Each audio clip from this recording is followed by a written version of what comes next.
Welcome everybody to another episode of Path to Better. I'm excited to have a friend of mine, someone that I've known for about almost 6 years now. Yeah. Damn, has it been 6 years? Almost 6 years already, bro. Man, it felt like 20.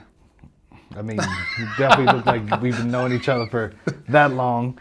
But, you know, one of the things that I wanted to have you on is because you're someone that I admire and I look up to in many different ways. We both work in the same field. We do the same type of work. But you're someone that I look up to in the way you look at life and the way you go about living and how you're so responsible as a parent, number one. Yeah. You have a lot on your plate, right? And I know that's not easy. I'm a parent, and I could only imagine what it would be to be in your shoes and still keeping business the way you do it and still keeping everybody happy at the same time. Yeah, that's probably the hardest part.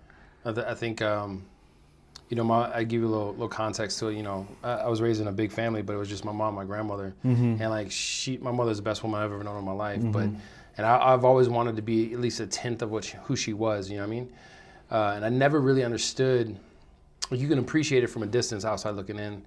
But once you're a single parent, man, like, you know, the life I'm living now, you have a different appreciation for time management. You have a different appreciation for priorities. You have a different appreciation for knowing better. You know, all the mistakes that a lot of people make chasing success, being stretched and sometimes feeling overwhelmed or whatever those things are.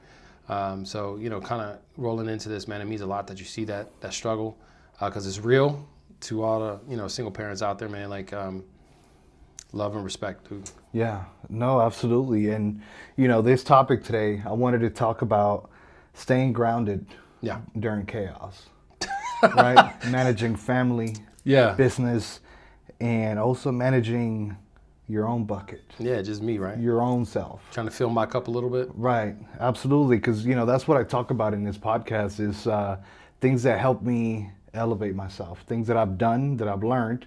I'm not an expert, I'm not perfect by any means, but one of the things I do is I try things. Yeah. And I explore them until I decide if it's for me to keep or if I should just dump it and find something new. You know, there's a lot of courage behind that statement.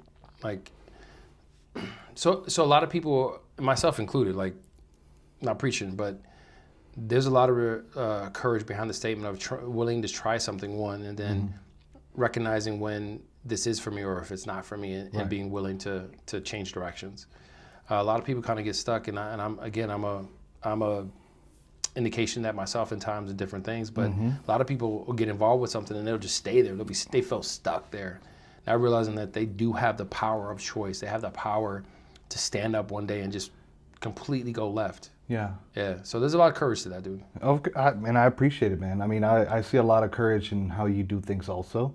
And, you know, it leads me to the first question is, how do you deal with managing fatherhood and business? Like, what does that look like to you? And I'm not just talking physically, but I'm saying mentally. Yeah, how does that look like to you? I'm a mess, bro.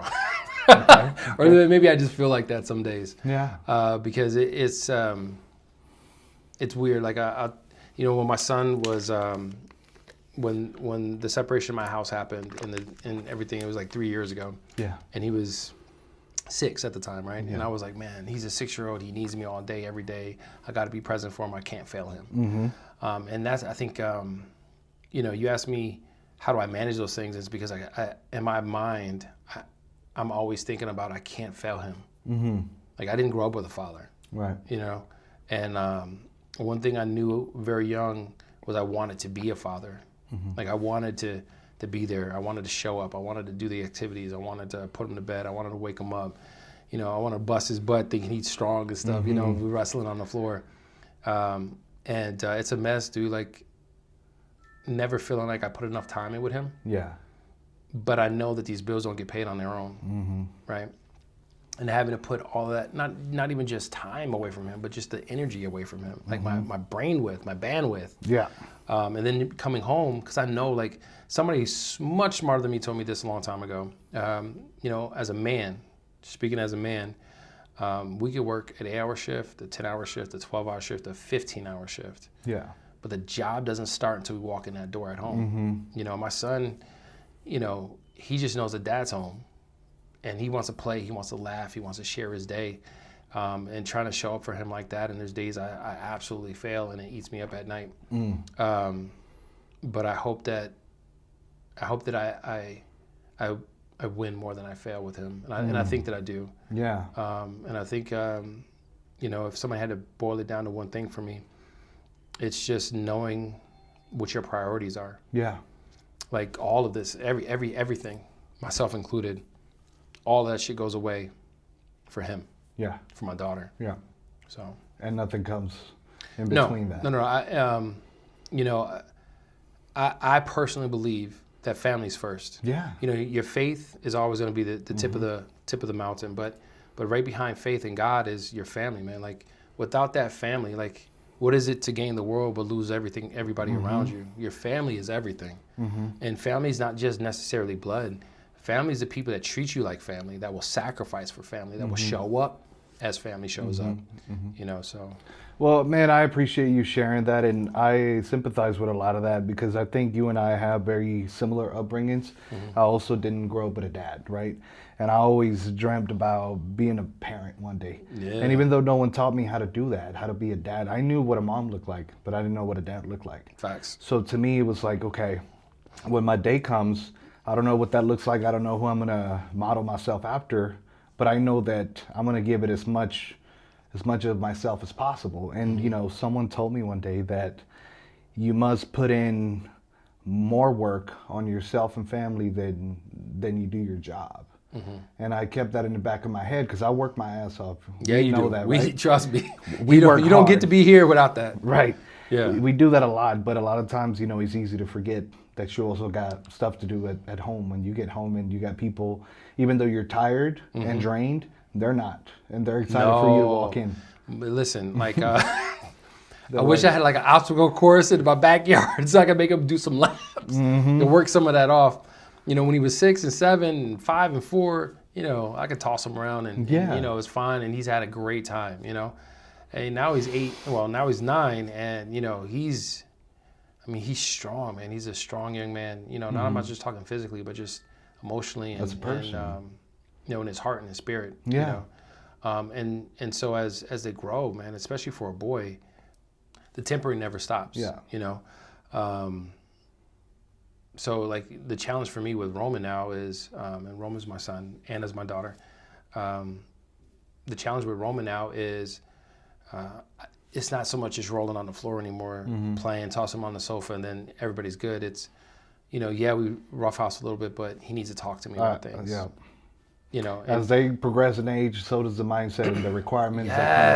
Yes, because now he's hearing all of these things, and he's old enough to understand the words. So a big thing in my house is we don't use words that we don't understand what those words are, right? Because you'll hear things everywhere, all over the place, especially social media, YouTube for kids, and all that stuff. And so now that he's older and he's actually understanding these things, my challenge is how do I explain to this young man in a fashion that doesn't alienate him away from the world, but allows him to stand strong in front of it. Yeah, I agree 1,000%. I think that's extremely commendable, and he has someone to look up to, and I think if there was such thing as a perfect model or someone that comes close to, I think he's in the right house to be with you. I appreciate that, bro. But let me ask you this, man, because this podcast is also about things that we do for ourselves. So let me ask you this. What habits or what things do you do for yourself to make sure that you perform on both ends, business and family? What are the things that you do for you? Yeah, man. So I'll be honest with you. It wasn't until maybe the past like 3 or 4 months, and my household changed 3 years ago. So it was a really hard time. It was a really hard time for me individually. Yeah.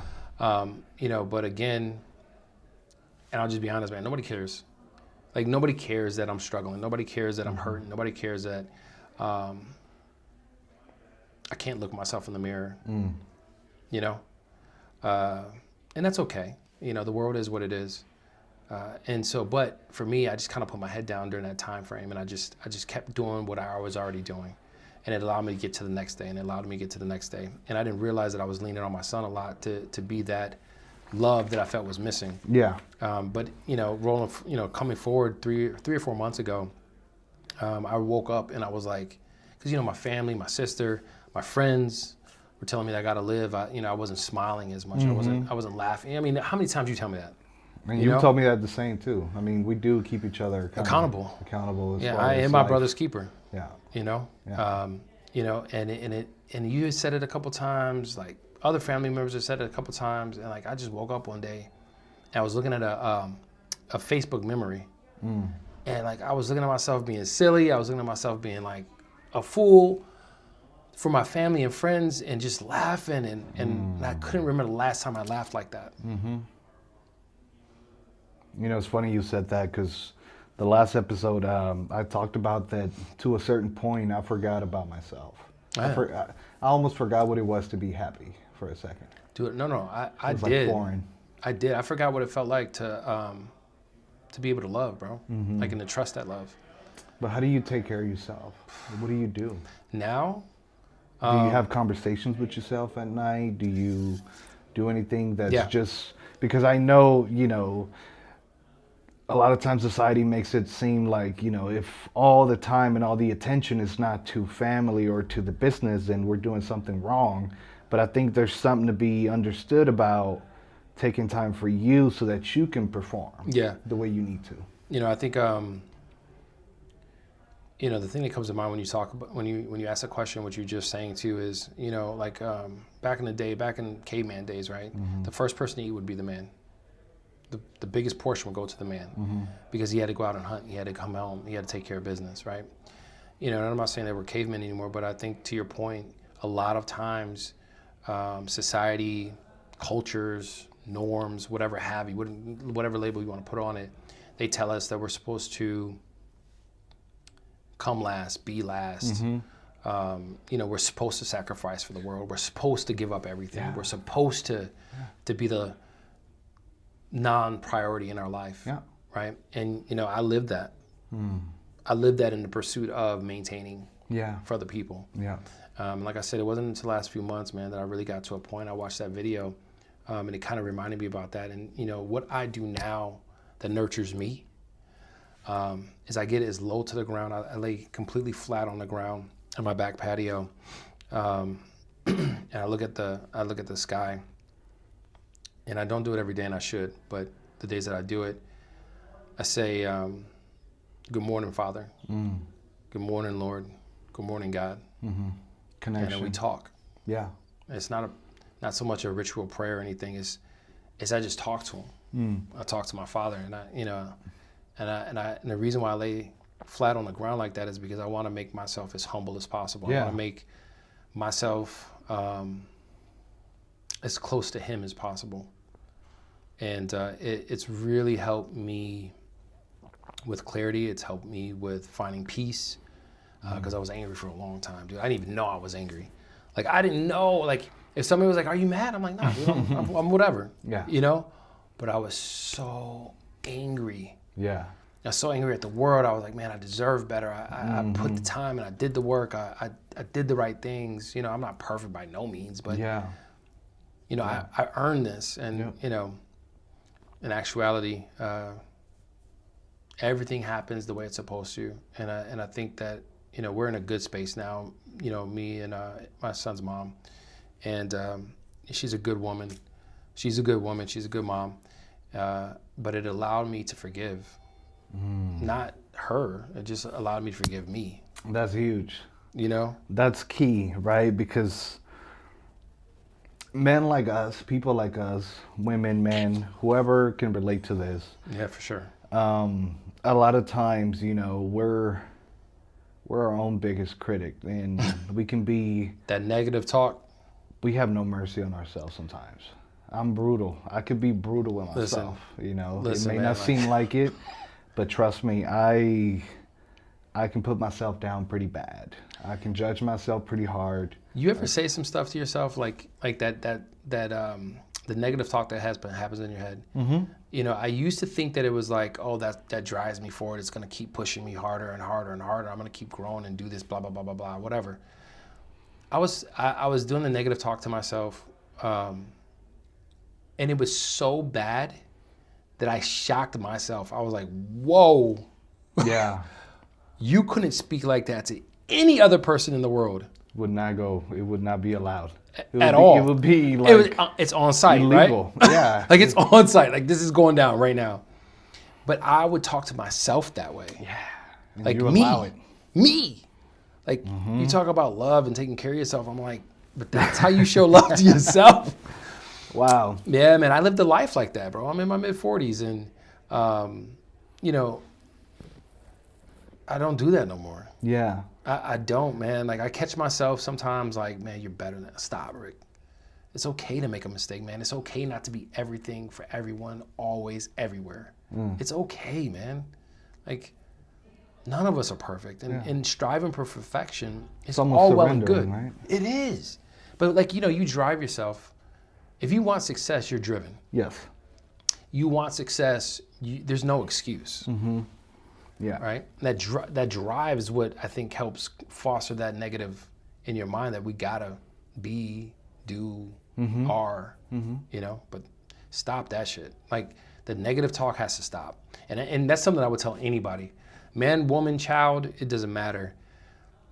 There's a difference between holding accountability to yourself and then tearing yourself down. And I had to stop that. So like my way of praying is just, I felt like I needed to humble myself. I need to get back to the basic, to the foundation of. And it's always been a relationship with God. It wasn't so much being on my knees and praying. It was that I was speaking life into my faith. And so that's why I do that part. And then the negative talk, that had to stop, man. Like I was already in a super dark space, angry all the time, to the point where my son is, he's a mirror image of me, dude. Like he likes to laugh, he likes to play, and he was getting quieter and quieter and quieter and quieter. And I got scared. Like I'm not even gonna lie to you, I got scared. I was like, holy shit, what am I doing? What am I modeling? Isn't that so ironic that you work so hard to be a great example and show up, but yet the things you don't see about yourself are the things that are actually being passed down to them? 100%, man. Isn't that crazy? Because you go so much out of your way to be perfect, but yet you forget that they're watching and they're learning even how you go about life and how happy you are. To the point he was like, Dad, you know, you just breathe real heavy. Are you okay? Right. That was something else that checked me. Yeah. I don't, you know, and I hope nobody else, I hope this doesn't happen anywhere else, because it's a real heart check. Yeah. And when my son was trying to comfort me, my little 7-year-old, 8-year-old was trying to say, Dad, it's going to be okay. Oof. You know? And I wasn't pouring into him. I wasn't talking. I wasn't having adult conversations with a kid, man. But they feel that energy. They see that look in your face when nobody's looking at you, when you think nobody's paying attention. Yeah. You know, and they absorb that, man, and they love you unconditionally. And that was another wake-up call for me, though. There's a series of things that kind of got me to a point where today, you know, me and you were talking about these things, and I can share these things with other people in the hope that, you know, my lived experience gives somebody else some hope that, you know, wherever you are in this moment, it's okay to be where you are. Yeah. It's what we do in this moment moving forward. And we all have the choice. Yeah. So, you know, correct me if I'm wrong. So you talked about being grounded, right? When you take the time to ground yourself, literally, right?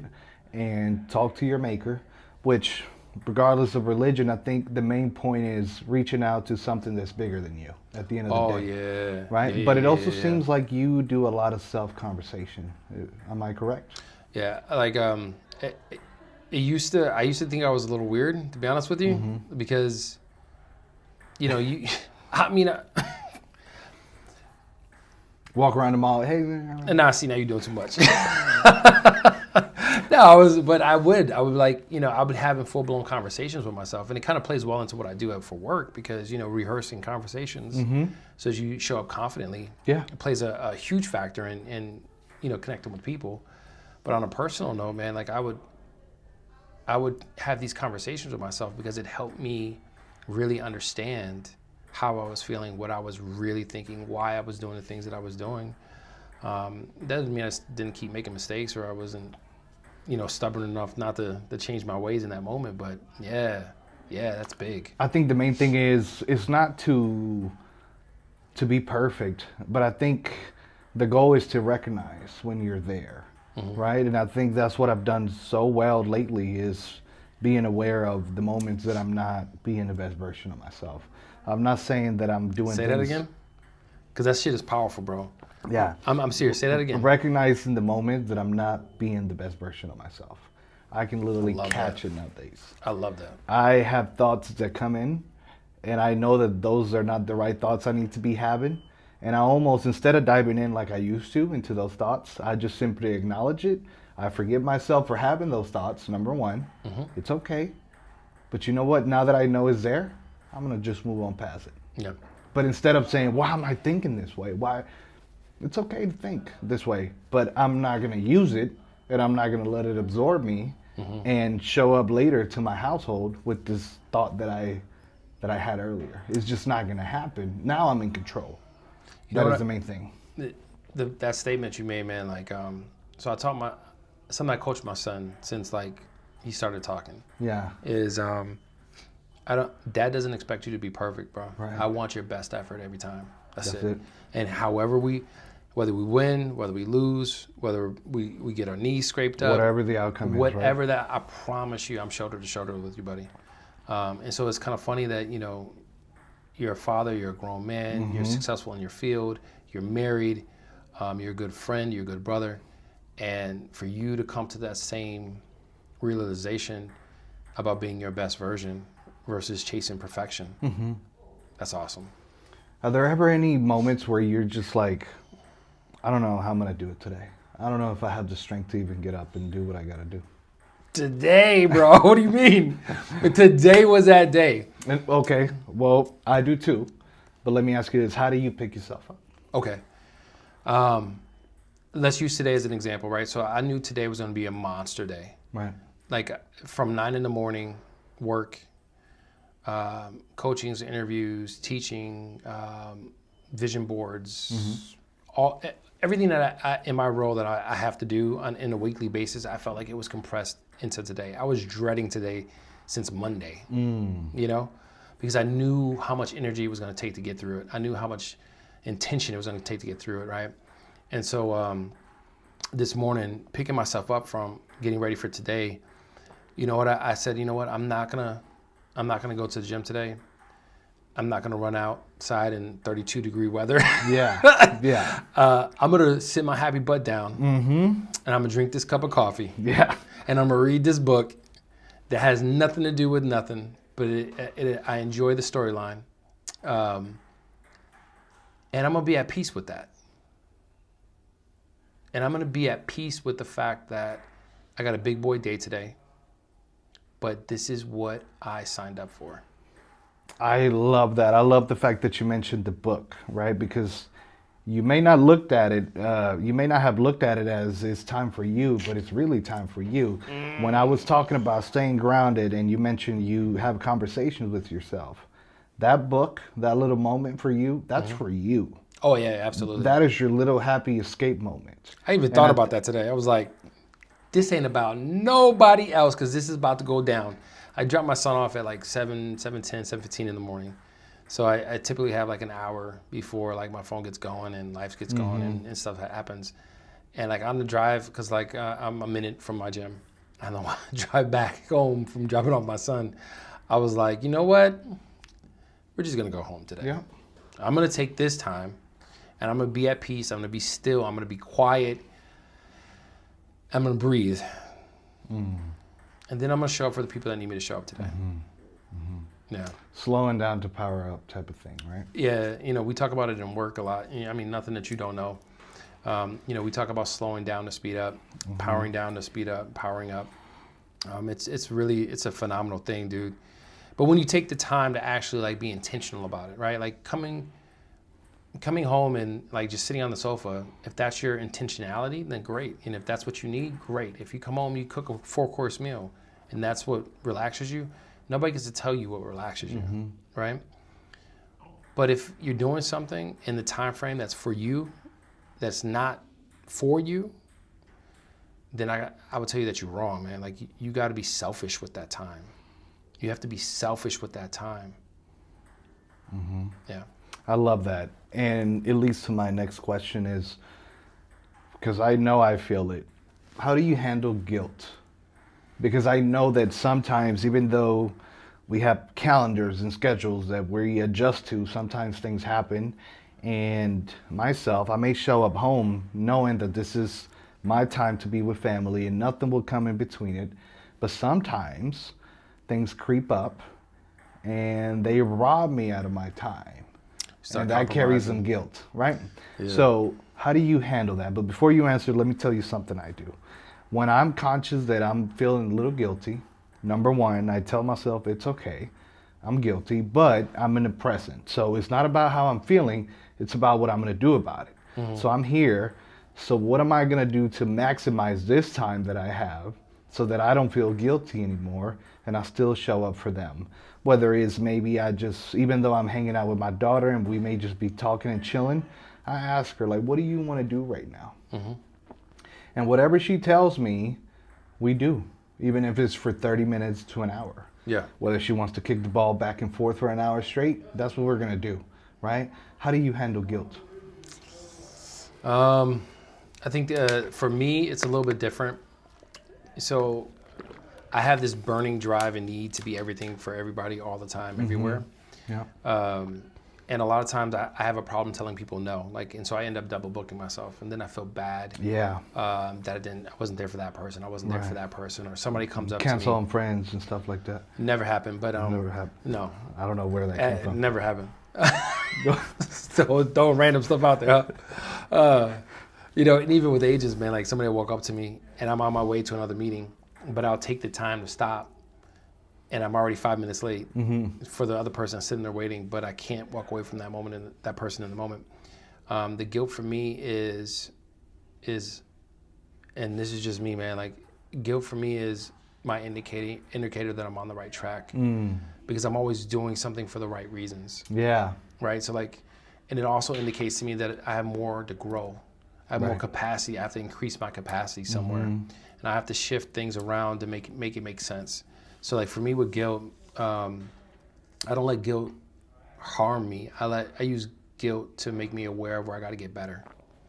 I love that. Yeah, you use it as a feedback to yourself. Well, it's the most honest feedback you're ever going to get if you're really thinking about it. I mean, it comes from the heart. It comes from the soul. This is your spirit telling you something, mm-hmm. man. This is your heart telling you something. This is your mind telling you something. Whether you listen to it or not, two different things. But somebody else's perspective of you is only their perspective. That's it. Right? And at the end of the day, when you stand before God or whatever you believe in, it's your spirit. It's for you to do. Yeah. Yeah, it's you. It's here. So for me, I use guilt as and I like that phrase, it's an internal feedback for me, and it helps guide me navigate where I need to be better. Mm-hmm. Let me ask you this. I know you're a man of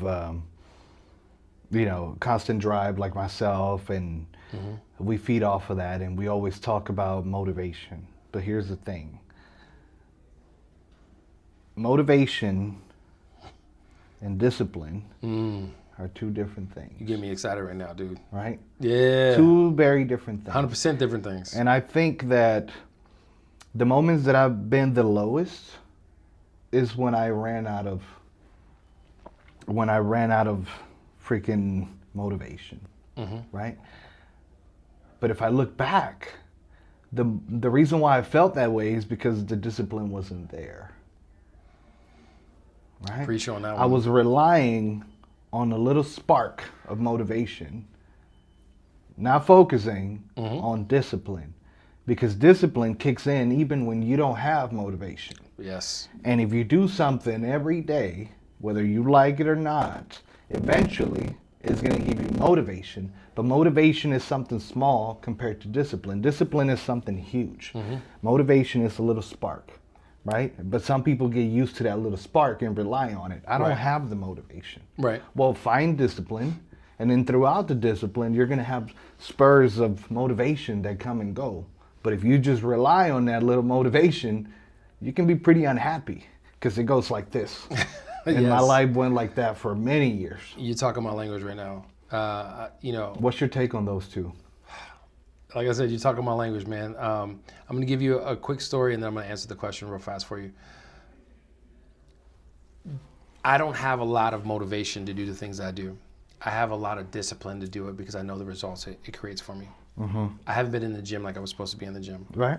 Holiday season, a lot of, aunties came over, everybody's cooking, people's doing whatever they're doing. It's a great time, blah, blah, blah. There's an excuse for everything. Mm-hmm. But I wasn't in the gym. And, I told myself Monday, I was like, you know what? Or not Monday, Tuesday, yesterday. My son's going back to school today. We're going to the gym. And I didn't negotiate with myself. Right. I wasn't trying to convince myself. I said I was going to do something, and that was that. Yeah. And I shut the whole conversation down in my brain from that point. Mm-hmm. And the weird part about this thing is I hadn't been in the gym in a month. I go to the gym, I do my workout, and I felt so good afterwards. Not because of sore muscles, not because I did the full workout, because I showed up for myself. It felt so good to show up for myself. And so what I want to kind of extrapolate from that is a lot of times being disciplined will lead to the motivation. You know how good it feels to do what you said you were going to do? You know how good it feels to be a man of your word? You know how good it feels to make yourself a priority and to show up for you? To be impeccable with your word. To mean it. Do it. Because you know what hurts the most? That hurt me the most at times? When I would fail in the things that I said I wouldn't fail to myself. And even though everybody would say, you're doing great, everything is good, everybody can look at it and say, it's going great. Like, what is there to be upset about? I knew the things that I didn't show up for myself. Yeah, we do. That hurt me. Yeah, we do. That hurt, right? Oh, yeah. But like you said, right, those days when you don't want to do certain things and it becomes a win, you savor that win a lot more than the days you wanted that win and got it. Yes, sir. I enjoyed the days that I didn't want it and I got it and I'm like, oh my God, this is worth it so much more than yesterday when I felt great and I got it done. Well, it was almost expected that I got it done. But today, it wasn't that expected, but I got it done. Yeah, man. There's something to be said for that. And, the motivation versus discipline, I talk about this with other people a lot too, is I believe discipline over motivation. Motivation is that emotion in the moment. You're saying something, you're excited about it. That's great. No harm, no foul. Everybody needs a spark here and there. But discipline is what's going to carry you through when that emotion goes away, because it will. Right? So if you can figure out how to find discipline in the day-to-day little things, it carries, and there's a sweet science about momentum. So those little wins, those little disciplines that you put in place that you do each day, they push you forward. They start to pick up momentum and velocity. And then you find yourself in this routine.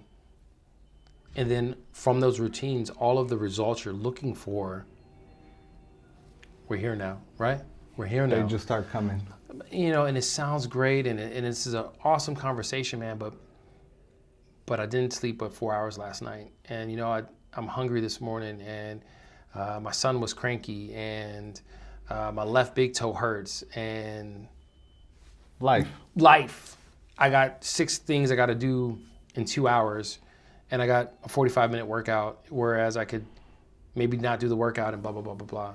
Like, it's life, man. Life is lifing, And so, and I'm guilty of it, dude. And this is why it resonates so well with me, is because I know what it is to be driven and highly disciplined and laser focused and ridiculously intentional about everything that I do. I know what that is. And I also know that height, right? But I also know what it looks like from the bottom. When you're looking back up at that height and like, damn, I was there. Damn, that's what I want to be. Damn, I see other people doing it. What about me? Right? So if anybody asks me, I would tell you that use motivation for the tool that it is. Use that spark for what it's supposed to do. It's supposed to get you excited and get you going. But the thing that's going to carry you through on a day-to-day grind, the hustle, is discipline. I look at motivation like a pre-workout. That's a great analogy, dude. No, that's a great analogy. Instant caffeine. I look at discipline as writing down the workout. I look at discipline as me knowing the routine that is going to help me grow physically and doing it. The pre-workout is just the motivation. Yeah. Some days I may take it, some days I may not. but I'm still gonna hit my routine. Sometimes you gotta take 2 scoops. Sometimes you gotta dig in and find a little bit more motivation. Yeah, right? man. But as we get ready to wrap this up, let me ask you a question real quick. What would you tell yourself if you could go back in time, the young Rick 5 years ago? What would you tell yourself? 5 years ago, I'm gonna be vulnerable. I've never said this out loud to anybody else. It's possible to be the man you aspire to be. Don't quit on yourself. Don't make the world the priority. Don't make what people tell you they're supposed to be the priorities. Don't be consumed by the outside influences. You can be the man you aspire to be, Rick. Don't let the world tell you what it's supposed to be. You walk that path. You find it for yourself. I love it. You know what I would tell myself? Be careful what you manifest, because it will come to you, whether it's good or bad. Be aware of what you're putting out there in the universe and what you're telling yourself, because if you tell yourself something so much, you end up believing it and you end up becoming it. That's a fact, dude. That's powerful. I appreciate you sharing this time with me, man. Absolutely, Thank you, brother. And thank you very much. For those listening, man, I got people that are in different stages in life. Some people are struggling. Some people are just can't seem to find themselves. Some people can't even get out of bed. They may not be successful at job. They may be unhappy with their work, with life, time they spend with family. They may have negative thoughts. What would you say to some people that are watching? If you could just give them something, what would that be? So I say this because I believe it, right? I say this because I do it. Anything that you want in life starts not with action. It doesn't start with creating a plan, setting goals. None of those things doesn't start with feeling the motivation or creating discipline for yourself. It starts with a choice. So 2025, one of the things that is going to be a mantra for me is it's all a choice. We get to choose. If your heart's beating and you're breathing and you have 10 toes and fingers, you're moving and you can stand up and walk, your mind functions, it's a choice. We get to choose, and not making the choice is a choice itself. We get to choose to stay in bed. We get to choose to get up. We get to choose to put 2 blankets on us, 1 blanket on us. We get to choose to eat the ramen noodle. We get to choose to do the grocery shopping. We get to choose to show up for our kids. We get to choose to show up for ourselves or not. It's a choice. And if you can just, regardless of where you are, high, low, medium, doesn't matter. If you can just make a small choice that's selfish for you, that you can take care of you, just maybe it's, I'm supposed to be up by 9 o'clock, I don't get up till 10.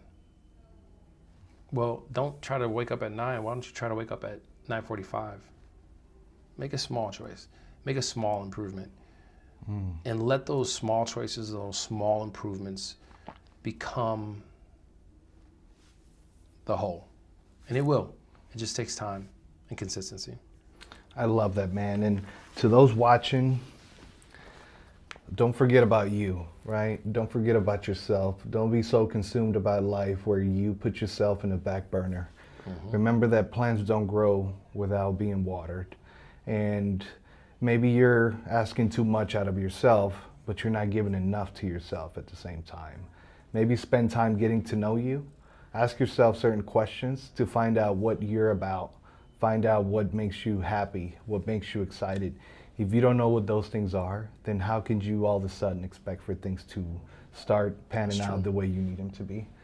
Who are you? What do you want? What makes you happy? What does that look like? And if you do get that, then what is that going to do for you? Will that make you happy then? Celebrate your little wins. I like what you said about the little things you do, right? The little accommodations you make. But don't forget to celebrate those little wins. Yeah. Because if you don't, that's a part of it. Then you get used to not celebrating yourself, and you're constantly going to keep beating yourself up every time.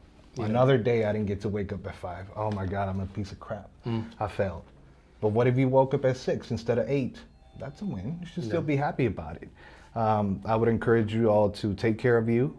Remember that the time you spend for yourself is going to make you be a better person. And with that being said, Rick, thank you so much for joining me. My guy. I love you. I appreciate you. And I'm very proud of you. Yeah.